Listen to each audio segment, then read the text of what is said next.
ఇందిరమ్మ రాజ్యం అంటే ఎమర్జెన్సీ మాత్రమే అన్న బీఆర్ఎస్ ఎమ్మెల్యే కడియంను అడ్డుకున్నారు మంత్రి పొన్నం ప్రభాకర్. దేశం ఏర్పడిన రోజు సూది తయారు చేసుకునే పరిస్థితి లేకుండేదన్నారు. కడియం బడ్జెట్ పై మాత్రమే మాట్లాడాలని, 10 ఏళ్లలో గత ప్రభుత్వం ఏమైనా చేసిందని ప్రశ్నించారు.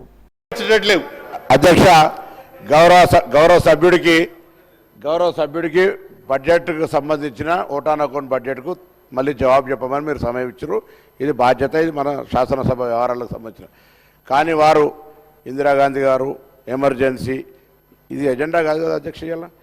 ఇలా వారు తెలుసు సమాజంలో ఇందిరాగాంధీ గారు ఇవాళ కూడా గ్రామీణ ప్రాంతాల్లో ముఖ్యంగా ఎస్సీ ఎస్టీ బీసీలకు ఒక దేవతలాగా ఇవాళ కూడా ఇందిరమ్మ పాలన అని ఊర్లలో పోతే జ్ఞాపకం చేసుకున్నారు. వారు కూడా తెలుసు ఊర్లలో పోతే ఇందిరమ్మ అని.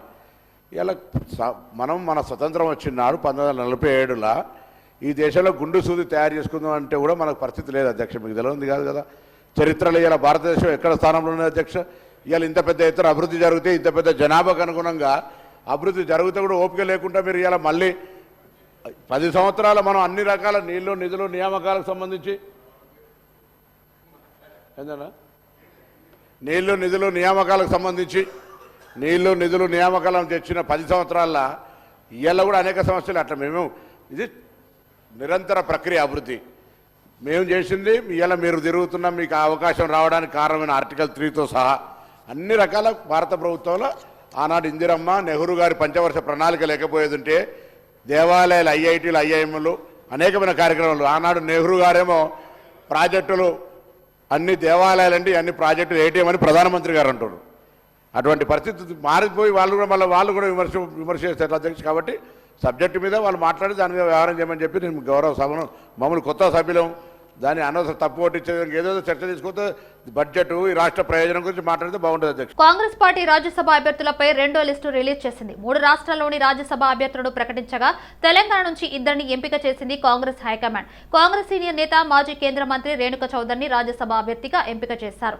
మరో అభ్యర్థిగా ఎం అనిల్ కుమార్ యాదవ్ కు ఎంపిక చేసింది హైకమాండ్. ఈ మేరకు AICC general secretary KC Venugopal అధికారికంగా లిస్టు రిలీజ్ చేశారు. రేణుక చౌదరికి రాజ్యసభ అనేది కొంతకాలంగా కాంగ్రెస్ పార్టీ వర్గాల్లో ప్రచారం జరుగుతూనే ఉంది. మరో అభ్యర్థి అనిల్ కుమార్ యాదవ్ మాత్రం చాలా మంది ఊహించలేదు. పీసీసీ ఉపాధ్యక్షుడు అంజన్ కుమార్ యాదవ్ కుమారుడు అనిల్ కుమార్ యాదవ్ ను రాజ్యసభకు ఎంపిక చేసింది. కర్ణాటక రాష్ట్రం నుంచి అజయ్ మాకెన్, నసీర్ హుసేన్, జీసీ చంద్రశేఖర్లను రాజ్యసభకు ఎంపిక చేసింది హైకమాండ్. ఇక మధ్యప్రదేశ్ రాష్ట్రం విషయానికి వస్తే అశోక్ సింగ్ పేరును ఖరారు చేసింది అధిష్టానం. ఫిబ్రవరి 27వ తేదీన రాజ్యసభకు పోలింగ్ జరగనుంది. తెలంగాణ అసెంబ్లీలో అధికార పక్షంపై ఎమ్మెల్యే పల్లా రాజేశ్వరరెడ్డి ఓ రేంజ్ లో ఫైర్ అయ్యారు. అధికార మతంతో నోటికొచ్చినట్లు మాట్లాడుతున్నారని దుయ్యబడ్డారు. పైగా ఇది తెలంగాణ భాష అంటూ చెప్పుకుంటున్నారని విమర్శించారు. కడియం శ్రీహరిపై కోమటిరెడ్డి రాజగోపాల్ రెడ్డి చేసిన అనుచిత భాషను వెంటనే రికార్డుల నుంచి తొలగించాలని డిమాండ్ చేశారు పల్లా రాజేశ్వరరెడ్డి. కడియం శ్రీహరి సీనియర్ ఎమ్మెల్యే అని, ఆయన కూడా ఎక్కడ బడ్జెట్ కు సంబంధం లేని విషయాలు మాట్లాడలేదన్నారు. సీఎం రేవంత్ ఇష్టం వచ్చిన భాష మాట్లాడుతూ దాన్ని తెలంగాణ భాషగా చెప్పుకుంటున్నాడని ఫైర్ అయ్యారు పల్లా రాజేశ్వరరెడ్డి. తెలంగాణ భాషను సీఎం అవమానపరుస్తున్నారని విమర్శించారు. ఇదే సమయంలో సెక్రటరియట్ లో రాజీవ్ గాంధీ విగ్రహం పెట్టాలనే నిర్ణయంపై ఎమ్మెల్యే పల్లా తీవ్రంగా స్పందించారు. ఈ నిర్ణయాన్ని ప్రభుత్వం వెంటనే వెనక్కి తీసుకోవాలన్నారు. ఆయనకు తెలంగాణకు ఏం సంబంధం అని ప్రశ్నించారు. సెక్రటరియట్ లో కేసీఆర్ హయాంలో ప్రతిపాదించిన తెలంగాణ తల్లి విగ్రహాన్ని ఏర్పాటు చేయాలని పల్లా రాజేశ్వరరెడ్డి డిమాండ్ చేశారు. 2018లో నీ భార్య నువ్వు ఓడిపోవాలని కోరుకుంటే 2023లో నా భార్య బిడ్డ నా గెలుపును కోరుకున్నారని హుజరాబాద్ ఎమ్మెల్యే బీఆర్ఎస్ నేత పాడి కౌశిక్ రెడ్డి మంత్రి పొన్నం ప్రభాకర్ ని ఉద్దేశించి అన్నారు. నీ చరిత్ర నా చరిత్ర 2 నిమిషాల్లో చెబుతానంటూ తీవ్ర వ్యాఖ్యలు చేశారు. బీఆర్ఎస్ భవన్ లో ఆయన విలేకరుల సమావేశం నిర్వహించారు. కేసీఆర్ మీద, మాజీ మంత్రి కడియం శ్రీహరి మీద సీఎం రేవంత్ రెడ్డి అభ్యంతరకర పదజాలం వాడారని ఆరోపించారు. కాంగ్రెస్ సభ్యులు మాట్లాడిన తర్వాత అసెంబ్లీలో తమకు అవకాశం ఇవ్వలేదన్నారు. మీడియా పాయింట్ వద్ద కూడా తమను అడ్డుకున్నారు ఆవేదన వ్యక్తం చేశారు. నేను నా బిడ్డ భార్య ప్రచారం చేస్తే గెలిచానని మంత్రి పొన్నం ప్రభాకర్ అంటున్నారు. అవును, నేను గెలవాలని నా భార్య బిడ్డలు ఖచ్చితంగా ప్రచారం చేశారు. కానీ నా చరిత్ర పొన్నం ప్రభాకర్ వంటిది కాదు. 2018లో కరీంనగర్ నుంచి అసెంబ్లీ అభ్యర్థిగా పొన్నం ప్రభాకర్ పోటీ చేసినప్పుడు ఆయన ఓడిపోవాలని ఆయన భార్య ఇంటి వద్ద ఆత్మహత్యయత్నం చేసింది నిజమా కాదా అని ఆయన ప్రశ్నించారు. మేడిపండు లాంటి బడ్జెట్ ను కాంగ్రెస్ ప్రభుత్వం ప్రవేశపెట్టిందని, రాష్ట్రంలో ఇలాంటి బడ్జెట్ ను ఇంతవరకు ఎన్నడూ చూడలేదని ఎమ్మెల్సీ కవిత విమర్శించారు. శాసన మండలిలో మాట్లాడిన కవిత ఎన్నికల్లో ఇచ్చిన ఏ ఒక్క హామీకి బడ్జెట్ నిధులు కేటాయించలేదని మండిపడ్డారు. సామాజిక, ఆర్థిక, రాజకీయ న్యాయాన్ని అందించే స్ఫూర్తితో బడ్జెట్ ఉందని కాంగ్రెస్ నాయకులు ప్రగల్భాలు పలుకుతున్నారని ఎద్దేవా చేశారు. ఎస్సీ ఎస్టీ యూత్ డిక్లరేషన్ మొదలు రైతుల పంటల బోనస్ పై సరైన ప్రకటన చేయాలని ప్రభుత్వాన్ని డిమాండ్ చేశారు. ప్రతి ఒక్కరూ తమ మాతృభాషను రక్షించుకోవాలని ఇంగ్లీష్ 5 మోజు ఉండాలి కానీ తమ మాతృభాషను చంపుకోకూడదని అందరూ తల్లిదండ్రులు తమ పిల్లలకు మాతృభాషను విధిగా నేర్పించి మాతృభాషను రక్షించుకోవాలని కేంద్ర మంత్రి కిషన్ రెడ్డి తెలిపారు. వసంత పంచమి పర్వదినాన్ని పురస్కరించుకుని అంబర్పేటలోని మహంకాళి ఆలయంలో కేంద్ర మంత్రి కిషన్ రెడ్డి ప్రత్యేక పూజలు నిర్వహించారు. ప్రతి ఒక్కరూ తమ మాతృభాషను రక్షించుకోవాలని ప్రతి తల్లిదండ్రులు తమ బిడ్డలకు మాతృభాషను నేర్పించాలన్నారు కేంద్ర మంత్రి కిషన్ రెడ్డి. ఇతర భాషలపై మోజు పంచుకోవాలి తప్ప తమ మాతృభాషను చంపుకోకూడదని కేంద్ర మంత్రి కిషన్ రెడ్డి తెలిపారు. ఆ దిశగా కేంద్ర ప్రభుత్వం మన దేశంలో ఇప్పటికీ కొన్ని ప్రాంతాల్లో నిరక్షరాస్యత ఇంకా నెలకొని ఉన్నదని, కేంద్ర రాష్ట్ర ప్రభుత్వాలు సామాజిక సంస్థలు ప్రతి ఒక్కరూ కలిసికట్టుగా దేశంలో నిరక్షరాస్యతను పారిద్రోలి అక్షరాస్యతను పెంచడానికి కృషి చేయాలని పిలుపునిచ్చారు. ఇదే సమయంలో కేంద్రంలోని మోదీ ప్రభుత్వం ఒక నూతన విద్యా విధానాన్ని ప్రవేశపెట్టిందని, అందులో ప్రాంతీయ భాషలకు కూడా ప్రాధాన్యాన్ని కల్పించడం జరిగిందని, ఎవరైనా తమకు నచ్చిన మాతృభాషలో చదువుకోవచ్చు, పరీక్షలను రాయవచ్చని తెలిపారు. ఇంకా కొన్ని ప్రాంతాల్లో నిరక్షరాస్యులు ఉన్నారు కాబట్టి రానున్న రోజుల్లో సామాజిక సంస్థలు కానీ ప్రభుత్వాలు కానీ ఇతర వ్యక్తులు కానీ అందరం కలిసికట్టుగా ఈ దేశంలో నిరక్షరాస్యత నిర్మూలించి అక్షరాస్యత పెంచాల్సినటువంటి అవసరం ఉంది. అదేవిధంగా ఉపాధి అవకాశాలు మెరుగుపరచుకోవడం కోసం మరి స్కిల్ సిస్టమ్ను కూడా ఎవాల్వ్ చేయాలి. నూతన విద్యా విధానం ఏదైతే 33 సంవత్సరాల తర్వాత మరి ఈరోజు నరేంద్ర మోడీ గారు మళ్ళీ ఒక నూతన విద్యా విధానాన్ని ఈ దేశంలో తీసుకొచ్చారు. అందులో ప్రాంతీయ భాషలకు కూడా అత్యంత ప్రాధాన్యత ఇవ్వడం జరిగింది. ఎవరైనా సరే తమకు నచ్చిన మాతృభాషలో ఈరోజు చదువుకోవచ్చు, ఈరోజు పరీక్షలు రాయవచ్చు. అంతేకాకుండా మరి వాళ్ళకు కావాల్సినటువంటి అన్ని రకాల సబ్జెక్టులు తీసుకోవచ్చు. అదేవిధంగా వృత్తిపరమైనటువంటి శిక్షణ కూడా పొంది కాలేజీ నుంచి కానీ ఇంజనీరింగ్ కాలేజీ నుంచి కానీ బయటకు వచ్చిన తర్వాత నచ్చిన వృత్తిలో మరి ఈరోజు ఉపాధి అవకాశాలు తనకే కాకుండా ఇంకో 10 మందికి కల్పించే విధంగా ఈరోజు నూతన విద్యా విధానంలో మరి కొత్త విధానాన్ని తీసుకురావడం జరిగింది. ఎన్ఎంఆర్ యువసేన వ్యవస్థాపక అధ్యక్షుడు నీలం మధు ముదిరాజ్ మంత్రి దామోదర రాజనరసింహని మర్యాదపూర్వకంగా కలిశారు. రేపు కాంగ్రెస్ పార్టీలో చేరుతున్న సందర్భంగా మంత్రి దామోదర ఆశీస్సులు తీసుకున్నారు. పుష్పగుచ్చం అందించి మంత్రిని శాల్వతో ఘనంగా సత్కరించారు. ఈ సందర్భంగా నీలం మధు చేరిక పట్ల మంత్రి దామోదర రాజనరసింహ సానుకూలత వ్యక్తం చేస్తూ పార్టీలోకి రాకను స్వాగతించారు. యువ నాయకుడు నీలం మధు ముదిరాజ్ కాంగ్రెస్ పార్టీలో చేరడం పార్టీకి శుభ పరిణామమన్నారు. నీలం మధు రాకతో పార్లమెంటు ఎన్నికల్లో మెదక్ నియోజకవర్గంలో పార్టీకి మేలు చేకూరుతుందన్నారు. పటంచెరు నియోజకవర్గంలో పార్టీ బలోపేతానికి కృషి చేస్తూ నాయకులు కార్యకర్తలు ఐకమత్యంతో పనిచేయాలని సూచించారు. మంత్రి సూచనలు విన్న నీలం మధు మంత్రి దామోదర ఆదేశాలకు అనుగుణంగా పార్టీ అభివృద్ధికి కంకణబద్ధుడైన పనిచేస్తానని హామీ ఇచ్చారు. ఆయన ఇచ్చిన సలహాలు సూచనలతో అందరినీ కలుపుకొని మెదక్ పార్లమెంటు పరిధిలో కాంగ్రెస్ జెండా ఎగురవేయడంలో తన వంతు పాత్రను సక్రమంగా నిర్వహిస్తామని తెలిపారు. మంత్రి సహకారంతో ప్రజల పాలనలో భాగస్వామి అయిన ప్రజల సమస్యల పరిష్కారానికి కృషి చేస్తూ ప్రజలకు సేవ చేస్తానని, పటంచెరు నియోజకవర్గం అభివృద్ధికి పాటుపడతానని స్పష్టం చేశారు. నల్లగొండలో జరిగిన రోడ్డు ప్రమాదంలో స్వల్ప గాయాలకు గురై కోలుకుంటున్న సికింద్రాబాద్ కంటోన్మెంట్ ఎమ్మెల్యే లాస్యానందితను బీఆర్ఎస్ వర్కింగ్ ప్రెసిడెంట్ కేటీఆర్ పరామర్శించారు. ఎమ్మెల్యే నివాసానికి విచ్చేసిన కేటీఆర్ లాస్యానందిత ఆరోగ్యం గురించి అడిగి తెలుసుకున్నారు. ఎమ్మెల్యే లాస్యానందిత త్వరగా కోలుకోవాలని కేటీఆర్ ఆకాంక్షించారు. లాస్యానందితను పరామర్శించిన వారిలో కేటీఆర్ తో పాటు ఎమ్మెల్యేలు జగదీష్ రెడ్డి, మర్రి రాజశేఖర్ రెడ్డి తదితరులు ఉన్నారు. కేంద్ర ప్రభుత్వం మాజీ ప్రధాని పివి నరసింహారావుకు భారతరత్న ప్రకటించినందుకు బ్రాహ్మణ సంఘాల నాయకులు హైదరాబాద్ లో ర్యాలీ నిర్వహించారు. నెక్లెస్ రోడ్లోని పివి విగ్రహానికి పూలమాలలు వేసి నివాళులర్పించిన అనంతరం పివి జ్ఞానభూమి వరకు భారీ ర్యాలీ చేపట్టారు. పివికి భారతరత్న ప్రకటించినందుకు సినీ నటుడు తనికెళ్ల భరణి, బీజేపీ సీనియర్ నేత రామచంద్రరావు, పివి మనమడు సుభాష్, పలువురు బ్రాహ్మణ సంఘాల నాయకులు ర్యాలీలో పాల్గొన్నారు. ఎన్నో ఏళ్ల ఎదురు చూపులకు తెరపడిందని వారు సంబరపడ్డారు. ఆర్థిక సంస్కరణలతో పివి నరసింహారావు దేశాన్ని వృద్ధి పథంలో నడిపించారని కొనియాడారు.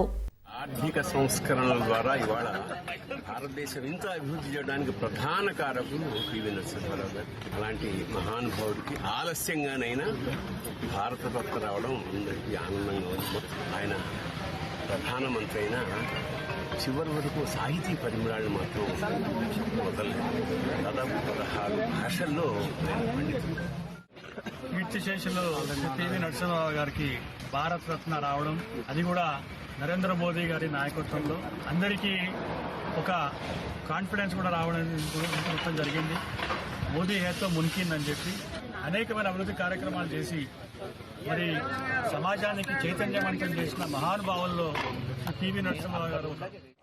నరేంద్ర మోదీ గారి ఒక ప్రభుత్వము 5గురి యొక్క గొప్ప భారతదేశంలో వ్యక్తులకు భారతరత్న ఇవ్వటానికి నిర్ణయాన్ని మేము స్వాగతిస్తా ఉన్నాం.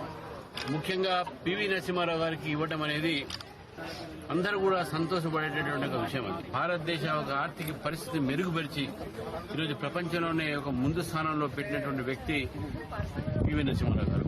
ఈరోజు వారికి భారతరత్న ఇవ్వడంలో నిజంగా న్యాయం జరిగిందని చెప్పేసి కూడా మేము భావిస్తా ఉన్నాం.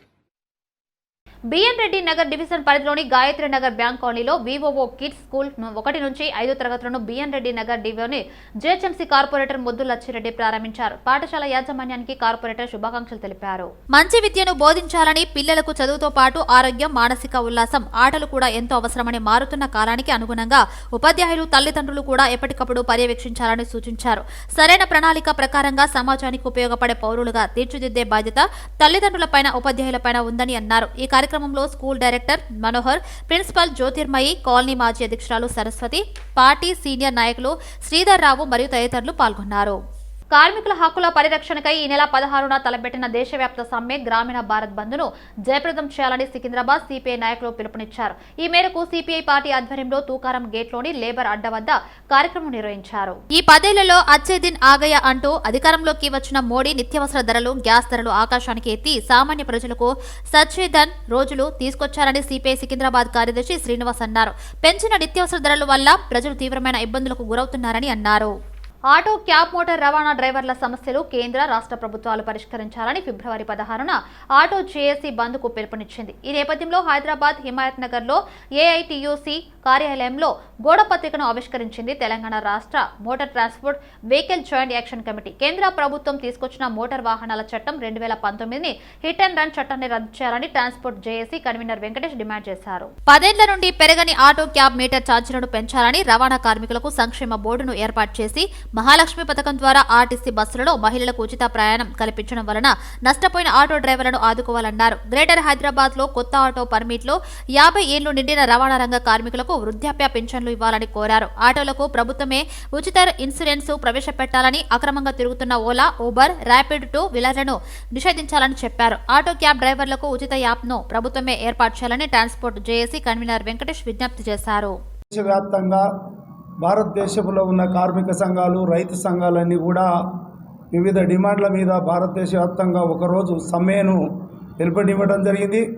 ఆ సమ్మెలో భాగంగా భారతదేశంలో ఉన్న రవాణా రంగ సంఘాలన్నీ కూడా ఒకటై రవాణా రంగ కార్మికులు ఎదుర్కొంటున్న సమస్యల మీద 16వ తారీఖు ఫిబ్రవరి 16 నాడు ఒకరోజు బంద్ చేసి నిరసన కార్యక్రమం తెలియజేయాలని చెప్పి నిర్ణయంలో భాగంగానే తెలంగాణ రాష్ట్రంలో కూడా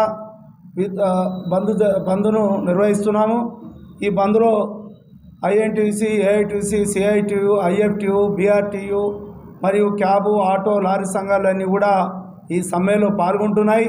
మా ఈ ప్రధాన డిమాండ్లు సెంట్రల్ కేంద్ర ప్రభుత్వం ఏదైతే 2019 సంవత్సరంలో మోటారు వాహన చట్టాన్ని తీసుకురావడం జరిగింది, ఆ చట్టాన్ని రద్దు చేయాలని చెప్పి, ఆ చట్టంలో భాగంగానే పోయిన నెలలో జనవరి నెలలో కేంద్ర ప్రభుత్వం హిట్ అండ్ రన్ పేరు మీద కొత్త చట్టాన్ని తీసుకురావడం జరిగింది.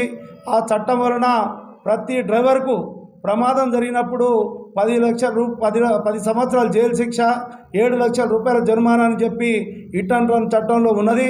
ఆ చట్టం కనుక అమలైనట్టయితే భారతదేశంలో ఉన్న డ్రైవర్లందరూ కూడా ఇబ్బంది పడే సమస్య ఉంది. కాబట్టి వెంటనే ఆ చట్టాన్ని రద్దు చేయాలని చెప్పి రాష్ట్రంలో విద్యాశాఖ మంత్రిని నియమించాలంటూ బషీర్బాగ్లోని నిజాం కాలేజ్ గేటు ముందు టీఆర్ఎస్వి ఆందోళనకు దిగింది. విద్యార్థుల సమస్యలను చెప్పుకునేందుకు సంబంధిత శాఖ మంత్రి లేకపోవడం దారుణమని మండిపడ్డారు. త్వరలో ఇంటర్మీడియట్ ఎగ్జామ్ జరగనున్నాయి, అప్పట్లోగా విద్యాశాఖ మంత్రిని నియమించాలన్నారు. అయితే నిజాం కాలేజ్ ఎదురుగా ఉన్న ఎల్బీ స్టేడియంలో సీఎం కార్యక్రమం ఉండటంతో ఆందోళన చేస్తున్న విద్యార్థి సంఘం నాయకులను అబిడ్స్ పోలీసులు అరెస్ట్ చేసి బేగం బజార్ పోలీస్ స్టేషన్ కు తరలించారు. హైదరాబాద్ నగరంలోని చాదర్ఘాట్ పోలీస్ స్టేషన్ పరిధిలో భారీ చోరీ జరిగింది. అక్బర్ బాగ్లోని కిష్వర్ జ్యువెలరీలోకి కొంతమంది దుండగులు చొరబడ్డారు. షాప్ యాజమానిపై దుండగులు దాడి చేసి నగలను ఎత్తుకెళ్లారు. సమాచారం అందుకున్న పోలీసులు east zone DCP Janaki Daravath సంఘటన స్థలానికి చేరుకుని వివరాలు సేకరించారు. క్లోజ్ టీం కూడా ఘటన స్థలానికి చేరుకుని సీసీ కెమెరాల ఫుటేజ్ ఆధారంగా దర్యాప్తు చేస్తున్నారు. ఈ ఘటనపై కేసు నమోదు చేసి దుండగుల కోసం గాలింపు చర్యలు చేపట్టినట్లు పోలీసులు తెలిపారు. జ్యువెలరీ షాప్ నుంచి ఎంత బంగారం, నగలను దొంగిలించారో పూర్తి వివరాలు తెలియాల్సి ఉంది.